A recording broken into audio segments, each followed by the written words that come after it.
painful, and there is a lot of travel. So I understand, like, from a Black mom perspective, that the commitment it would take for a Black mom to ensure that their kid is at all the hockey games, stays at the games, is always on the road, travels, and in the high net worth rooms that you're talking about. I mean, it takes a lot of emotional stamina, as a Black woman, to be in those rooms and stand with your back straight and manage and navigate those environments. I mean, I'm coming from a business place, so for me, it's not I don't have any hesitation to this, but there's a lot of pressure, and I really do wish that the NHL could do more. I think there are some teams that are doing more, and of course, being from Chicago, I think the Chicago Blackhawks, led by Danny Wirtz, he's a fourth generation Chicago Blackhawks owner and Breakthrough Beverage.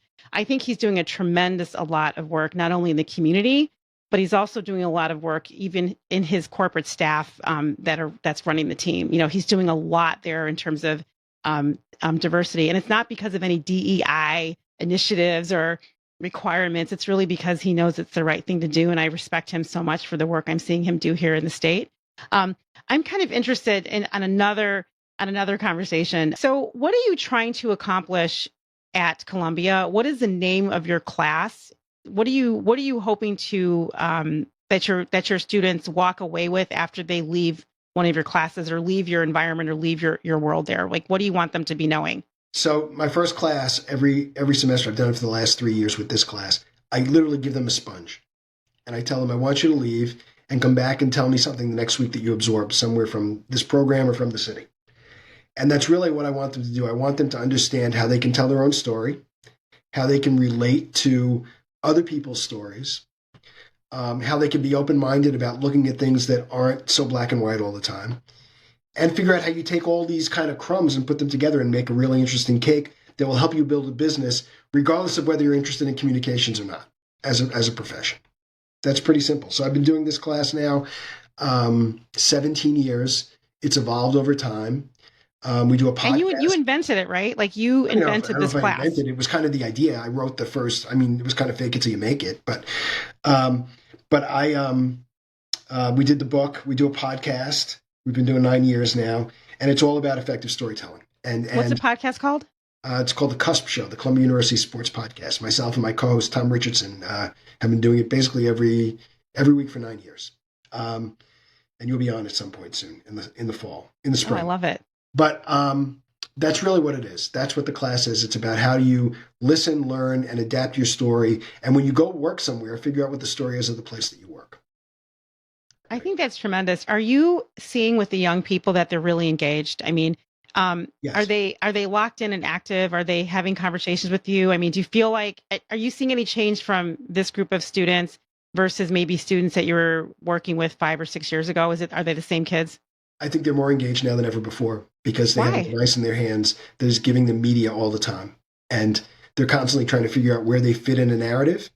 They're trying to figure out how they juggle their time. They're trying to figure out, in a hyper-competitive world of business, what they need to be successful. And I'm hoping that I'm teaching them something that will help them be successful no matter what they do.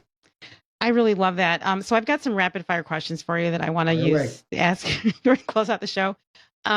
Is AI ever going to replace a real athletic sports fan experience? No. It will enhance. It won't replace. No. What is the team that you root for to lose every single time? Wow, it's funny. When you get older, you root for people less than teams. I can't think of a team that I would like to lose all the time. I like seeing teams win. I think that's helpful, especially some of the New York teams that I followed for a long time that don't win all the time. So you don't want to answer the question? I don't want anybody to lose all the time. I think that's a terrible way to go through life. I mean, listen, I know people that literally hate Notre Dame football. Yeah, I've never thought of it that way. I mean, like I said, after all these years, you kind of learn more about other people that are around, and you root, like I said, I root more for people than I do for teams. I love it. So this is probably like a cliche, but who do you think is the most underrated basketball player, male or female, right now? That's actually, and here, let me add another layer to this. This is a player that if they were no longer playing with the team, they would feel it, but they would look around and say, oh my God, like, I cannot believe we let this person go. This person really has made a difference, and we definitely didn't give him enough credit for it. Well, I think they know, but Jalen Brunson playing for the Knicks is I think, the most underrated. Even though he's been tremendously successful, I think what he brings to the chemistry of the New York Knicks changed the entire set of where the Knicks were. Wow. Okay. So when I looked at your website and you listed all the movies and sports, there was one movie that you didn't have listed there, and I couldn't believe it. What movie? On the Waterfront. It's a little old for me. You have some old movies on there, Joe. Mm, So yeah, why isn't that one of the greatest sports movies you've ever seen? I mean, listen, there's a line in that movie. Okay, you're like, nah. I'm like shocked. There's a line in that movie, and it's a famous line. I could have been a contender. everybody's Now I'm contender. nothing but a bum. And like, I feel like that encapsulates so much about sports parents, regret, looking back. Just it's so much. And I tell me why that wasn't on your list. I didn't think of it. So now that's the beauty of being able to update websites. Now I can go and do that. So you are going to add it. I will now. So what's your favorite sports movie on that list? You've got a ton of movies on your website. And by the way, Joe's website is joefavorito.com, which is joefavorito.com. It is packed full of so much information. A lot of stuff. So there's so much going on there. So go ahead, tell me, what is your favorite sports Rocky. film? Rocky, What? by far. Oh, sure. The Okay. original Rocky. So, Okay. The original. So you're not really into the rest of the Rockies? well, I worked on Creed 2, which I thought You was really did? What did you do in good. Creed 2? I did help do all the sports PR for it. So Okay, you know what? You need to update your website. What's going on? That's not anywhere. it's an intern job coming up next semester, Ginger. That is not, you got to get going on that. So how did they find you to work on that film?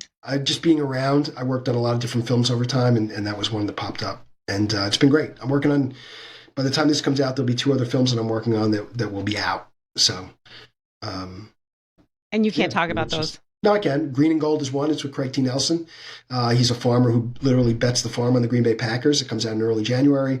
And there's another one based on a wrestler named Anthony Robles with one leg who won the NCAA championship called Unstoppable. Don Cheadle plays his coach. That comes out the end of January.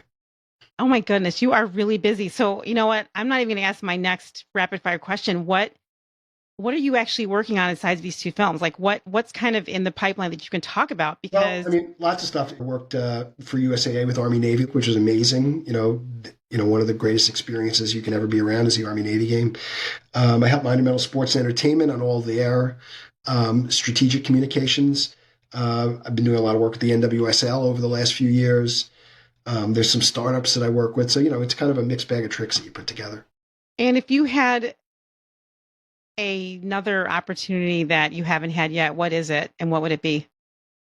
Something that you haven't done, because I feel like you've done a lot. Professionally, Yeah. yeah, I'd love to run an organization at some point, even if it's a minor league team. I think that's the one thing, is being responsible for the entire P&L would be great.